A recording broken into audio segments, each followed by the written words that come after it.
Before I read this story, I'm sure most of you will not know what the hell this drug is, so let me explain.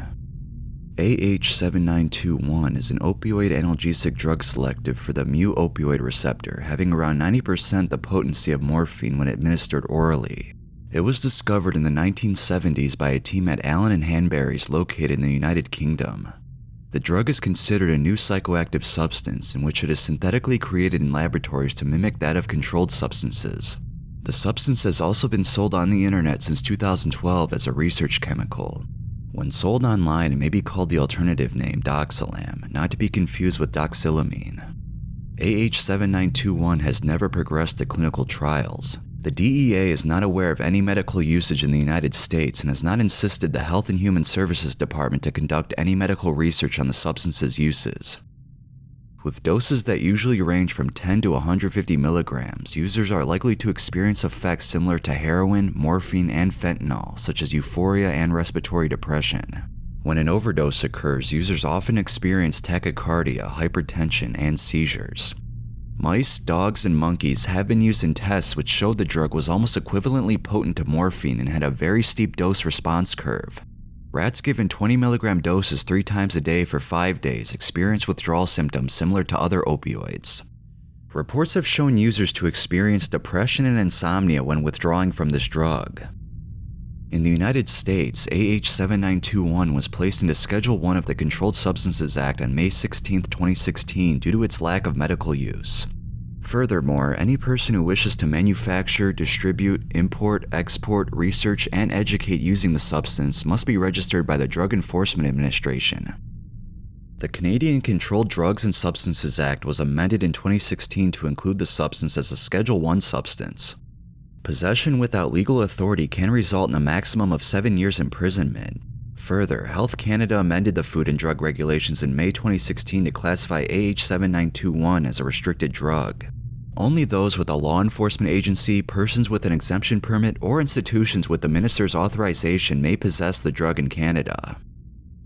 Hopefully that helps a little in understanding what this synthetic opioid is all about. Now, let's read this very unsettling story.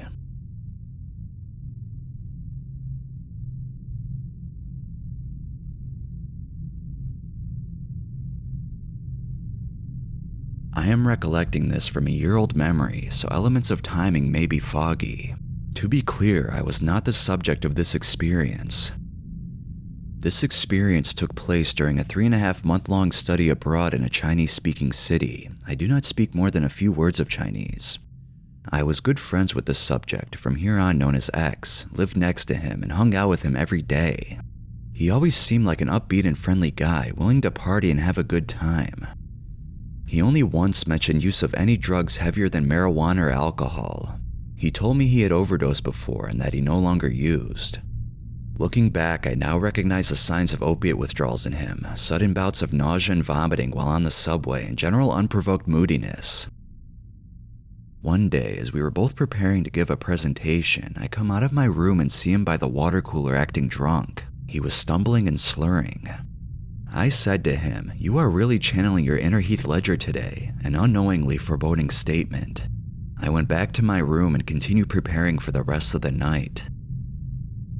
The next day, we all walked to our classroom where we would be giving our presentation that day. X was nowhere to be found on the walk over, and I made note of his absence.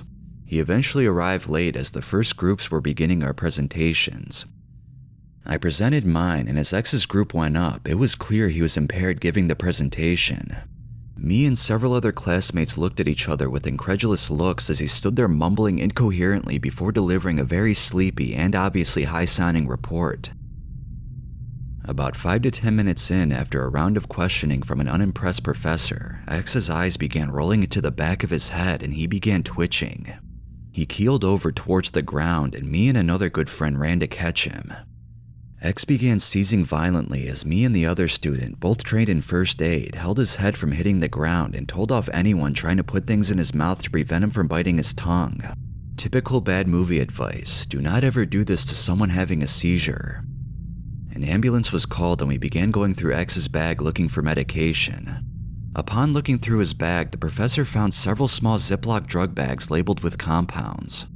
these compounds included AH7921, doxylam, and 2 others. There was also a container of prescription zolpidem, better known as Ambien.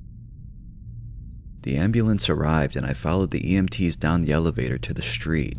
One look at my professor told me he was not ready to deal with this, so I grabbed a backpack full of drugs and jumped in the ambulance as it was leaving. During the ride, I used Google Translate to write a message for the doctor, telling him that his patient was likely on some type of downer and not to administer anything that could have an interaction. I did my best not to incriminate X as I was not familiar with the drug laws in this country, but rumors were they were incredibly harsh. X was beginning to wake from his unconsciousness on the ride to the hospital, and I tried to interrogate him on which drug he had taken. All I could confirm before he passed out again was that he had smoked the AH7921.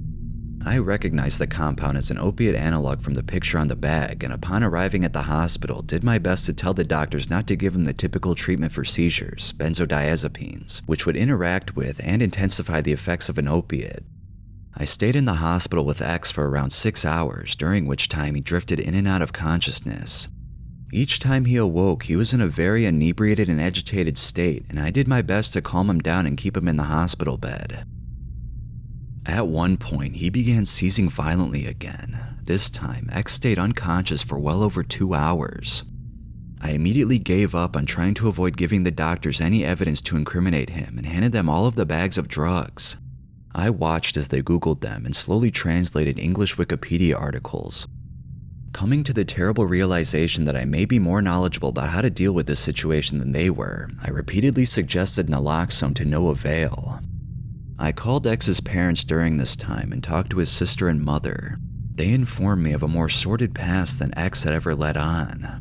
I also began calling friends, program directors, and professors to get any kind of support, anyone better qualified to handle this situation than me. Finally, the Chinese-speaking director of our program arrived at the hospital and translated what I was saying.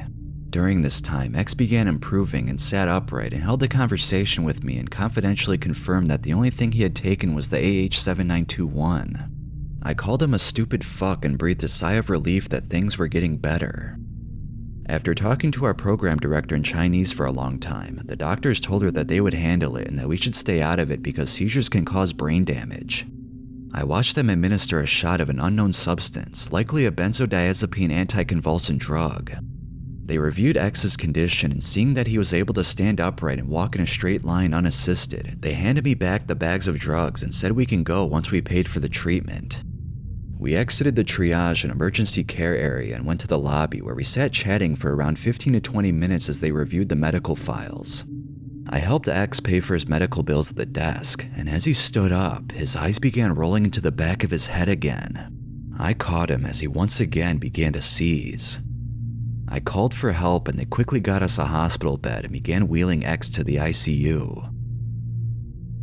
At this point, I was shaking, so I called my other friend in the program for emotional support who arrived after waiting in the ICU for about an hour and a half. X had become conscious and was fairly coherent for some time, and it was obvious these doctors were more attentive and we would receive better care.